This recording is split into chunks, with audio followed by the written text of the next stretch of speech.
นี่ทุกคนอันนี้นี่กะมื้ออื่นนี่อยากว่าท่านคุดคุมแล้วนะนี่กะมื้ออื่นก็มีแต่มัดเล็กอย่างเดียวเรียกธรรมดาชิวๆมัดเล็กอย่างเดียวนะมื้ออื่นนี่นะโซซิเล็กนี่นะมันแบบว่านั้นทุกคนเนาะทางเดินกับอลูซิ่งตัวใหม่งามเอี่ยมฟาดมาทางลมอลูซิ่งผัดเก่าสินะมันเลยแบบสบายดีทุกคนสบายดีตอนแรงเด้อพอดีมื้อนี้มีคนจะตะวามาสวยเนาะป้าถูกคิดฮอดหอมๆบ่เห็นหน้าจักเทื่อ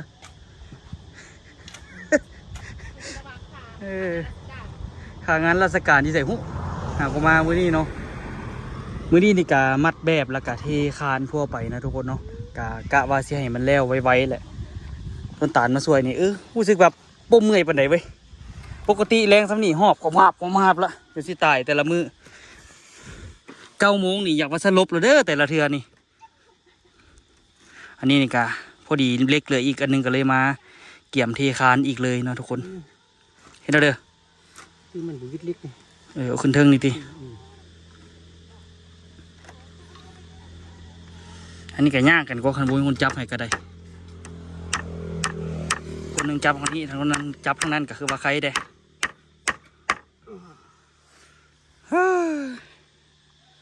นี่ทุกคนอันนี้นี่ก็ขนาดยังบ่ได้อันนี้นี่นะประเด็นเป้าหมายแบบมื้อนี้เทคานแล้วเบิดนี่แหละกะสิพยายามขุดขุมนี่ให้มันแล้วแต่กับบ่ฮู้ว่าสิแล้วบ่วางแผนตอนสวยอันนี้จนสิแล้วละโอ้ยมีแหงยาวเลยเนาะฮะทีมงานสู่บ่ถอยเห็นหอกตาลใจอยู่มือบุญเสื้อคู่อ่ะปลาคนละตัวเอามันไผ่ได้เด้2 คนฮะทีมงานสู่บ่ถอยนะซื้อมาอย่างซื้อตัวเสี่ยวอ่ะมีน้าก็อยากได้เหรอเขาบ่ค่อยสู้มาได้นะเขานะว่าสบายดีเด้อทุกคนมีน้าก็สู่บ่ถอยอยู่สันดิบ่เสือละตั้งแต่ไปกินเบียร์น้ำกันละอันไปเตยเมื่อไปเมื่อกับเมื่อเดี๋ยวเขาไปเอิ้นบักตาลก็เด้อว่าสันดิกันแล้วกินอยู่เนาะลิ้นน้ำพอดีมูต้นตาลเนาะนั่งลิ้นน้ำมูต้นตาลผ่านไป30 นาทีนี่แหละมันไปเอิ้นผัวมันท่าได้ว่าคือบ่เห็นหน้าจักเทื่อเหลียวมาถึงปีนตังเต้นเยอะแยะป้าดูบ่เสือแล้วบัดนี้ปีนตังเต้นเยอะแยะอยู่จักมันไปเอิ้นผัวมันท่าได้เลย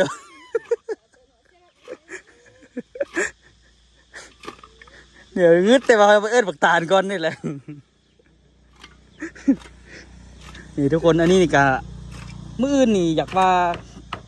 ท่านคุดคุมแล้วนะนี่กะมื้ออื่นก็มีแต่มัดเล็กอย่างเดียวเรียกธรรมดาชิวๆมื้ออื่นมีแต่จะมัดเล็กค้าเราใส่แล้วไว้หน่อยก็สิออกมาเลยมัดเล็กอย่างเดียวนะมื้ออื่นนี่นะโซซิแล้วนี่เหรอมื้ออื่นนี่ว่าสิมัดเล็กให้มันแล้วเลย1 2 3 4 อันโอ้ยแล้วแท้ประมาณครึ่งมื้อแล้วบ่ฮอดดอกครึ่งมื้อคันว่าไอ้ลูกแต่น่ะ6 โมง 7 โมงหรอประมาณ9 โมง 10 โมงก็แล้วละคันว่าโอ้แต่ละมื้อ7 โมงได้ผุดลงฮอดนี่นะ7 โมงเช้าก็เมื่อยสิตายเราอยากลุกกันเนาะก็7 โมงไอ้มาฮอดนี่เท่าไหร่นุ่งเครื่องแล้วก็เฮ็ดหน้าปกคลิปที่จริงก็ตื่นประมาณ6 โมงครึ่งพุ่นแหละแล้วก็ตัดคลิปอันน่ะแล้วก็เฮ็ดปกคลิปอย่างก็7 โมงแล้วก็มาเฮ็ดอันนี้มันก็ซอกอีกเล็กอันนั้นระวังเหยียบเด้อนี่พอมีคนมาช่วยเวียกนี่ป้าที่รู้สึกว่ามื้อนี้ก็ปกติต้องเมื่อยเดี๋ยวมื้อนี้ก็รู้สึกว่าบ่ปานใดเนาะธรรมดาเดี๋ยวเทคานแล้วก็สิได้เกียร์ดินทั้งหมดแต่กะช่วงเดี๋ยวมื้อแรงสิได้ไปทมลมกระเพาะต้นตาลละให้เรามาเฮ็ดโครงหลังคาให้แล้วก็เบิ่งน้ำตอเสานี่น้ำเนาะตอเสาฐานเคยล่าคือสิดนเรายังคาเวียกอยู่ก็บางทีก็สิตอก่อนเลยบ่ฮู้ว่าสิจังได๋หรอกตอเสานี่ก็ได้ให้พอต้นตาลมาประเมินราคาให้ว่าสิเอาค่าเท่าไหร่ล้มกันเรียบร้อยปั๊บเลยนะแม่จันข้างหน้าเที่ยวออก2 เมตรหรือ3 เมตร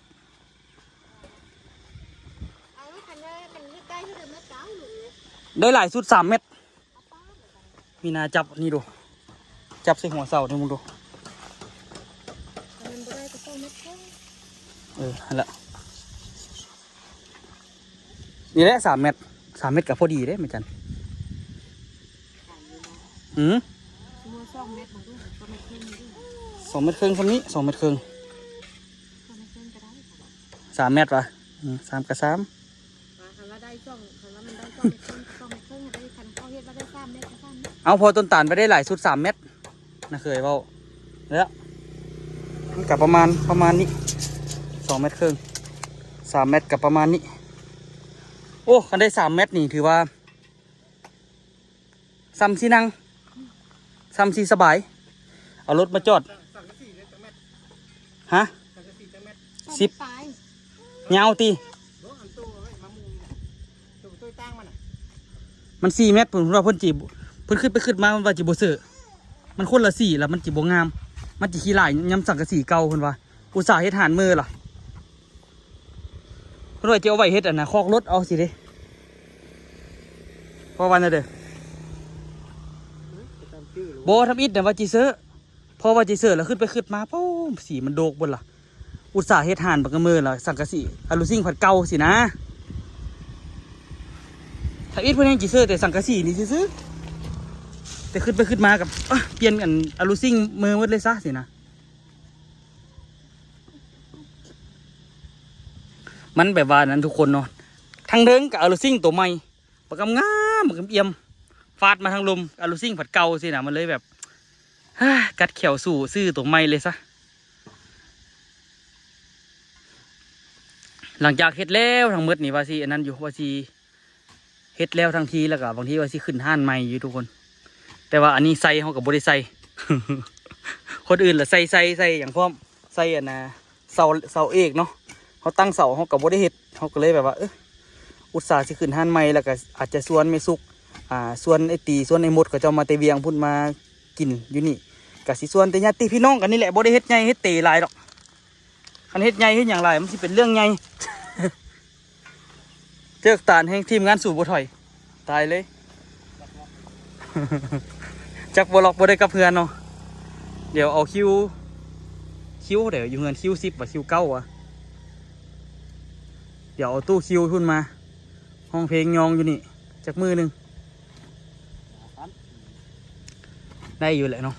ค่อยๆเฮ็ดไปทิพแล้วกะว่าคันว่าเทคานแล้วมื้อนี้คันมีสร้างพร้อมๆนี่ละแม่นบ่เกินเดือนหนึงแล้วเพราะว่างานหนักนี่มันเกือบเบิดเลยดิงานหนักมีแต่พวกนี่แหละโครงพวกนี้แหละ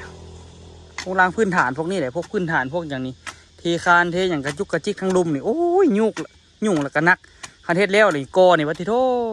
สบายเลยยังมีอีกคานหนึ่งก็ตานยังเหลืออีก2 คานก็ยังเหลือคานของน้ำลืมเลยเบิ่งลองเอาไม่แมทมาแทกเบิ่งก่อนลองเอาไปจับมันดูตานจับดูจับใส่กลางเสานะเขาบอกได้จับใส่กลางเสาฮะนะแจ๊หัวนะแจ๊เสานี่นะเอากลางเสาไหม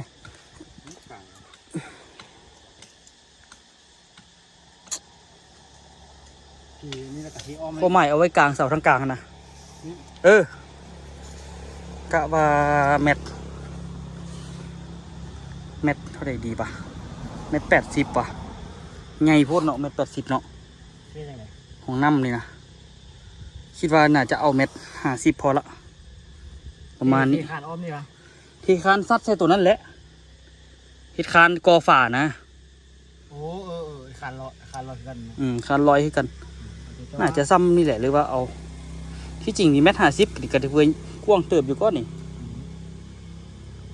เดี๋ยวพอแล้วที่เอาติ๊กตะปูมาตอกดีๆแล้วก็รัดดีๆก่อนหมายแล้วก็อันนั้นเอาเม็ด50นี่แหละพอดีกวมส่วมนี่เม็ด50แล้วก็ยาวยาวนี่มัน4 เมตรนี่เอาจักเม็ด50คูณ2 เมตรพอดีงามห้องขี้ก็ดีห้องอาบก็อยู่นี่จบว่าจะขี้เดือนจะสิเต็มฮะว่าขี้เดือนโคตรติบ่20ไปมือเฮ็ดจังไหนกับโบเต็มนะอันนี้นะจ้างกับโบเต็มเพราะว่าอยู่นี่มันนูนไม่มีมันก็ซุ่มเพราะอันนั้นเขาจอยกับยังโบเต็มจักเทื่อมีแต่อันนี้แหละดอกน้ำอยู่นี่แหละกับแม่น50แล้วก็น่าจะก่อขึ้นนิดนึงอยู่โบสั้นกับ เทขึ้น ไปห้องน้ำสุกก็ได้ สิได้วางทอวางอย่างดีๆสิได้สั่งเหล็กมาเพื่อมัดตัวนี้ ใช้เหตุการณ์ตัวนี้ก่อนเหตุการณ์ที่มันนี่เนาะ ฮะมันต้องเทคานนี้ไปนี้แล้วก็เทคานนี้ไปนี้คานนี้จองใส่ตัวนี้แต่ว่าแต่นี่ออกมา2 เม็ดแล้วก็เทจองใส่นี้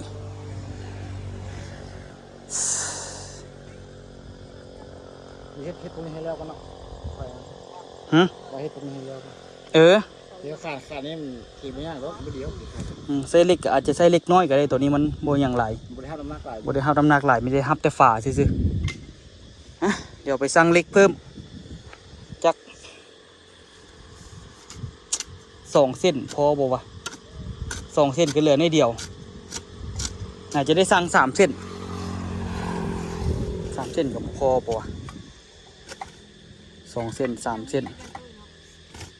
พวกนี้มีแล้วเหล็กพวกนี้พวกตัดไปหมดแล้วมีแต่เหล็กปอกเบิดๆนะ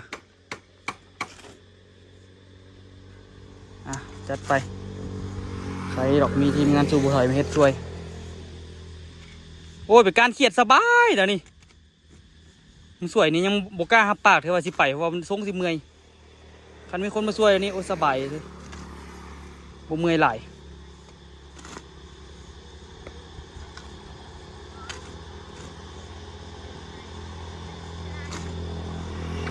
เดี๋ยวเทคานแล้วก็งัดจักวาดตัวเป็ดตัวซีโร่ป่ะ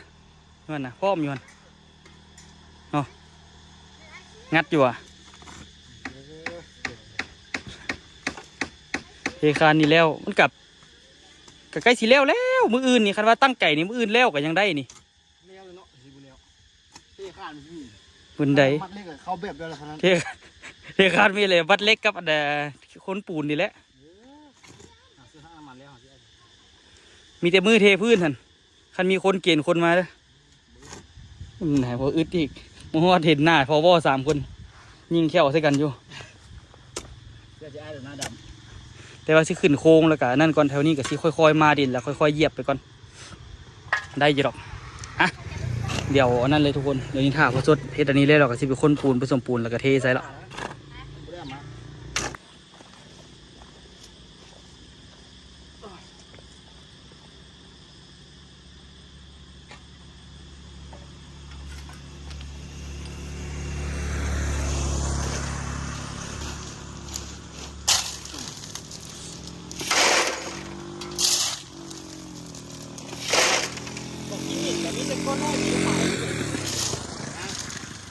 กองหินนี่ก้อนน้อยกว่าจุดแก่นี่ แกเอาปิ้นฟ้ากันแล้ว ก้าคนนี้มันทอกแล้วมันกินไปเนาะ เขี่ยเอาไปเลยเขี่ยลงเลย อันไหน เอาจกเขี่ยลงเลยเอาเจอกลาง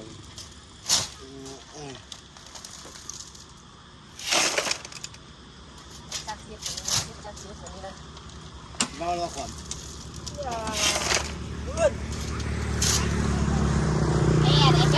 ai leo rồi leo bên ba sơn cũng bay nằm giòn tí เดี๋ยวจะคลิปก็มาได้คลิปเป็นไรตลอด ว่าจับลาคอละวันเนี้ยสุดไม่สุดตัวมันที่เรา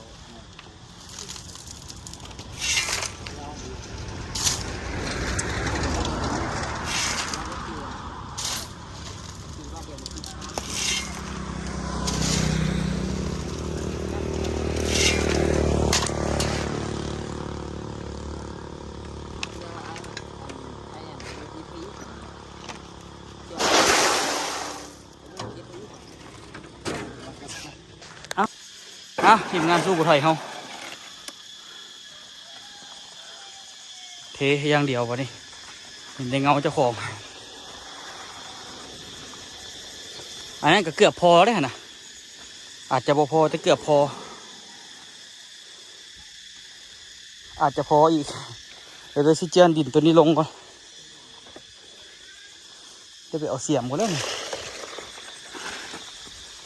เจียนดินอัพแปลวมันเป็นวาง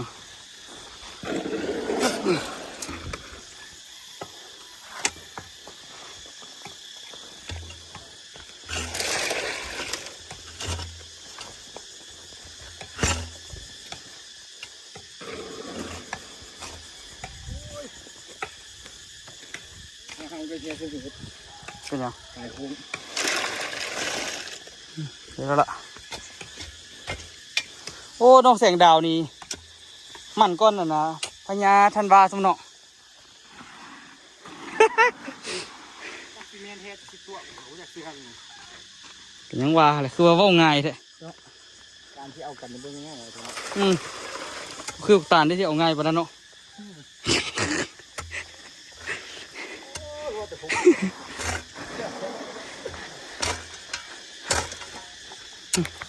พอบ่ พอบ่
ลั่นเต็ม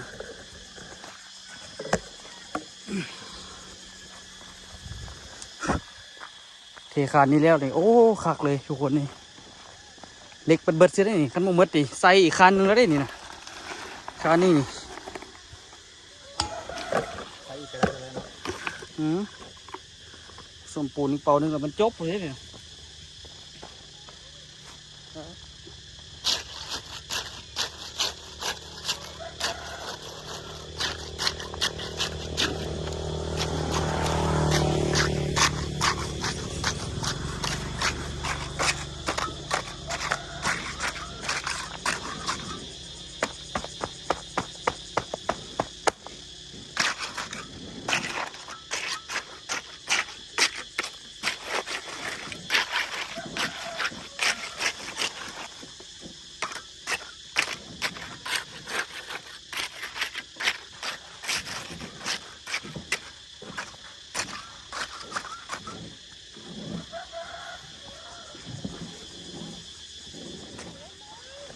ต้องได้ยักตรงนี้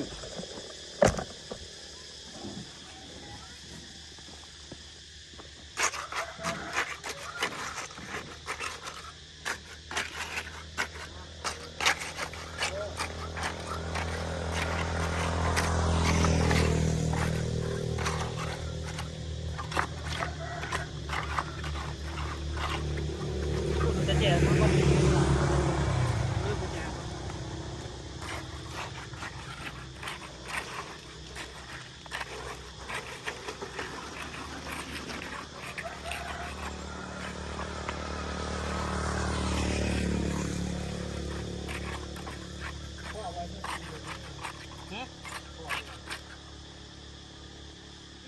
บ่ส่งที่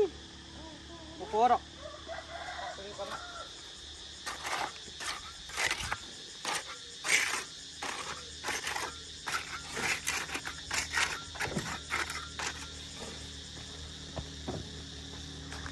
อ้าวสิแล้วแล้วฮะย่านแต่บ่พอสิต้นตาลตะปูนเหลียวสั่น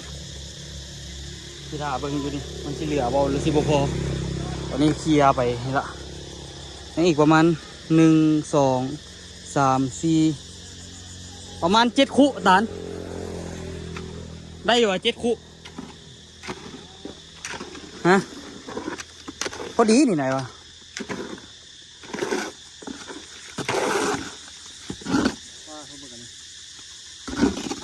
ยามัน ถ้าว่าเขาตีคู่อ่ะ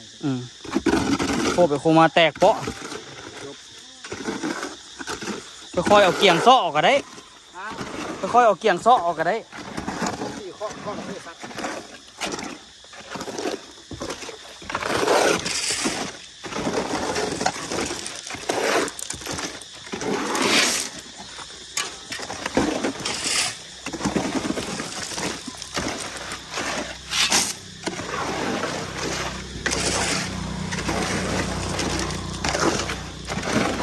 ใช้สมัยหินยุติดปะนี่ ฮะ ใช้ที่หินมันอยู่สมัยติดปะนี่สมัยเป็นคนอยุ่ลุ่ม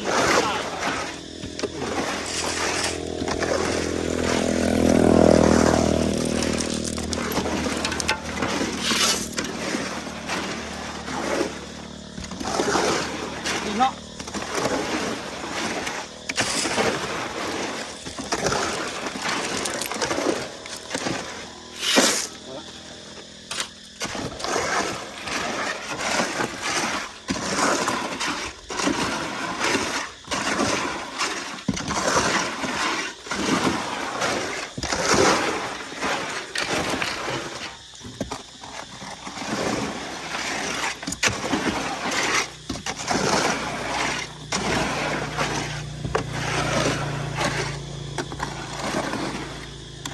พอดีจับเป๊ะ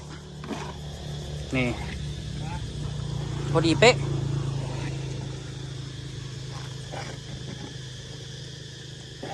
พอดีเอาแถวว่าคักได้คาดหมายมือนี่ตั้งเป้าหมายไว้ซ้ำนี่แหละมือนี่แต่ว่าบ่ฮู้ว่ามันสิแล้วบ่คิดว่าโอ้ยอาจจะขุดอันนั้นบ่แล้วสินะอาจจะได้ดำขุมหนึ่งสินะอันนี้แล้วแต่แล้ววัดทุกขุมละจักโมงแล้ววะโอ้ไปซื้อเล็กกันตอนนี้ว่าปะ สักหมู่5 โมง5 4 5 โมงก็ ซื้อเล็ก 5 โมงไปก็ปิดแล้ว ซื้อเล็กมานะได้อยุไปซ้ำนี่ซื้อเล็กมาแล้วมาตัดไว้ขดเล็กปลาไว้เอาเล็กปอกน่าจะประมาณ8 เซนคุณที่บอกนี่สิพอเอาเล็กปอกจากเซนพอฮะ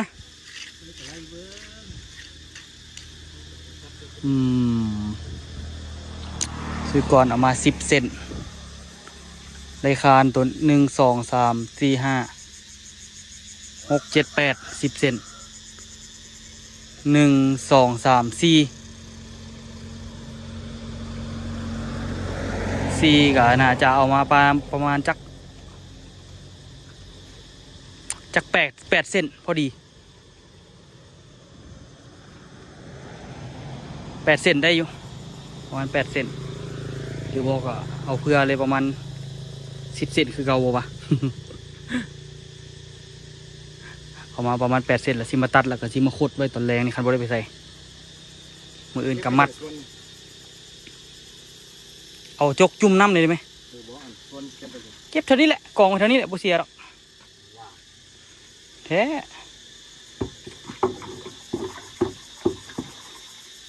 ตักน้ำเสอ่างล่างๆเลยบาทหนึ่งเนี่ยตักน้ำเสอ่างล่างๆบาทหนึ่งเนี่ยโอ้มีแหงขันต้นตัดบงสวยนี่คือสิคำมือนี่จริงสิแล้วอันนี้แล้วไวกว่าปกติได้นี่มือแต่ละมือนี่จนมืดแล้วจึงได้เศร้ามือนี้แล้วไวเกินคาด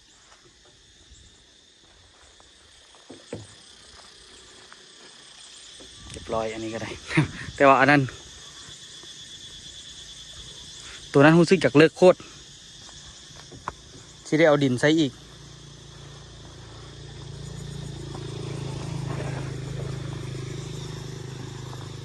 เลิกแค่เลิกว่าตานอันนี้ขุดเลิกแค่ ขุดเลิกแค่ดิยามันถมเอา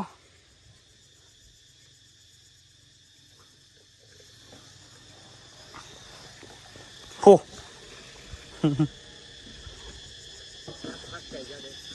เบิ่งแม่เบิ่งข้างหน้าเลยตาลที่จริงเอาแต่ซ้ำนี่ก็พอละความลึกเขานะเอาซ้ำเครื่องหนึงตาลขุดนี่นะถ่วมเอาก็ได้ย่านเมื่อยสนอกก็บ่ทันละเมื่อยละ แห้งหลายโพดอ่ะมือนี่เอาไปเตะต่อซะว่า4 เมตรพูดน่ะ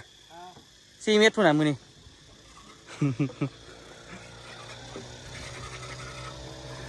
พอสดกะเรียบร้อยนะทุกคนเนาะเกินคาดอีหลีมือนี่คานตัวนี้อยากสูงกว่าตัวนี้พอ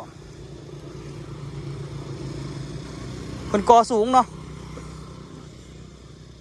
งามันเทพื้นเนี่ยมันทักซีซ้ำกันเบิดแต่น่าเดือดก็ต้องได้เทขึ้นหลายเติบพอ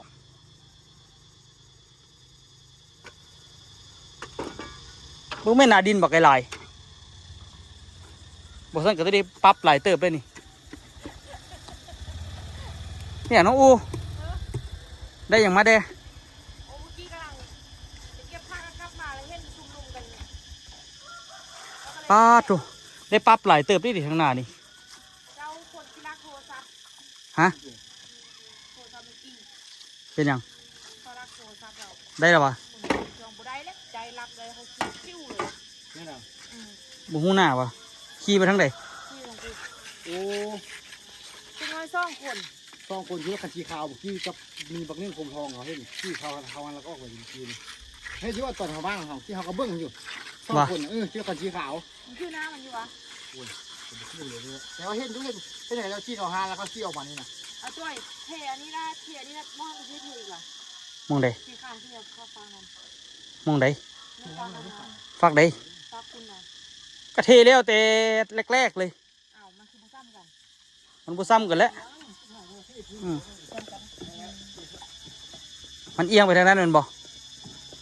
มันลักเข้าข้างเดียวเลยไปทางนั้นใส่ได้อย่างวะนี่โอ้น้องอูร้านสอง ตายอยู่ห้างค่อยก็ตายเลย ป้าทุบเป็นตาอิ่มแท้ ทำไม่ได้หรอ ได้พักสะออนอ่ะ ผู้ไรเรื่องให้มีตา ยุงห้ามเกือบตาย แท้บ่เอาอันนั้นไปนำบ่เอาตัวไรยุงไปนำ มาเลยค่อยนะ โอ้อยากกันอยู่เขาก็อยู่ฮันเด็กกับกาแฟเลยเขาก็มีครบฮะ แม่นว่ะต้องไปจุดเทียมกัน อยากกันอยู่นี่กับกาแฟเพิ่ม จุดเทียมกัน จุดกระดิกตาลมันเสียดใหม่อยู่ ตามมาซื้อได้คอนเทนต์มีคนมาทำลาย รักเขาทับกันรักเรื่องอะไรที่เด็ก เอาอยู่ห้างคายเครื่องเหล่านี้แหละผมให้มีคนละมาเอาไปที่รถไปเลย โอ้ยชี้ขึ้นไปทางนี้นะ แม่เราวะ ไปทางไหน ทางนี้นะเขาเห็นอยู่นะที่รถคันที่ขาวนะ แม่เอ้ยอีนุชกับว่าตอนนั้น เขา อีนุชเห็น บ่ได้ขี่รถนำลองเบิ่ง 2 คนละ ไปทางเดือละ ทางใดเขาก็บ่ไปไกลเฮงดอกข่อยว่านะ บ่คนแถวนี้แต่ว่าเขาชี้ไปทางนั้น เออ เขาก็โซ่เสียเขา ลูก ถาม แม่ก็ซื้อให้อันเป็นของขวัญปีใหม่ ว่า มาลูกมาแต่ไทยเอาเงินให้แล้วก็ซื้อโทรศัพท์มาให้ มันก็วิ่งเขาก็ถือไม่เลย ของขวัญปีใหม่เขาเจ้า ที่จริงคัน ได้หลายคน ที่จริงคันขี่รถนำซอกนี่ได้ก่อน เอาไอ้ตัวเที่ยวกับที่เข้าพี่เขาไปเวนะเห็นน่ะมีบักนึ่งหัวทองนะละพี่มาไปไกลเมื่อกี้นะเขาก็เห็นอยู่ เมื่อกี้นี่ว่ะ เมื่อกี้นี่นะกับบอลเมื่อกี้โดนเติบเลยตะบักเกอร์มานะก็ โอ้ มา ก่อนบักเกอร์อีก เมื่อกี้บนไหนโดนเติบอยู่ เป็นชั่วโมงอยู่ นะคาดหมายละบ่รักโทรศัพท์อูแล้วก็แล้วเนาะ แล้วโทรศัพท์ค่อยเอาไปกับที่กดล็อกเนาะ นำได้ก่อเอาโทรศัพท์ข่อยนำโทรศัพท์เจ้าก็ได้ ใช้ GPS จับจังเดียวจังเดียว นำเมลนะ บ่อัน GPS จับอยู่โทรศัพท์จังเดียว ฮะ เครื่องมือ หูกันเห็นลุงเด่นเฮ็ดอยู่ ทุกคนเดี๋ยวตัวสิไปซื้อเหล็กนะทุกคน แล้วก็สิมาตัดเหล็กเลยเพราะว่ามื้ออื่นบ่อยากขี่รถออกไปแต่เช้านะเสียเวลาที่จริงมื้ออื่นเขาก็ตื่นแต่เช้าแหละแต่ว่ากลับมาก่อนเขาก็โซซิมากับ8 โมงหั่นน่ะตัวก็ตื่นมาแล้วก็มาตัดเหล็กให้นี่ก็แล้วเวียกไปทุกคนเลยเนาะที่เอาไม้ตัวนั้นขึ้นแล้วก็จะให้ไปเอาขึ้นหลังรถนี่แหละแต่รู้สึกเมื่อยอยู่เด้ล่ะก็ส่วนมาตีนั่นให้กู เดี๋ยวเอาไม้ตัวนี้ขึ้นส่งกันแหละพุ่นนะสภาพทรงนะโอเป็นเอาเลยต้องได้ไปแช่น้ำก่อนซึ่งใส่จักรแล้วนี่สันบไรเลยทุกคนเนาะเป็นไปที่มักคลิปนี้อย่าลืมฝากกดไลค์กดติดตามไป2 ตัวย่อย2 รอบพอเลาะเด้อสำหรับคลิปนี้ขอตัวลาทุกคนไปก่อนแล้วเจอกันคลิปหน้าทุกคนบุย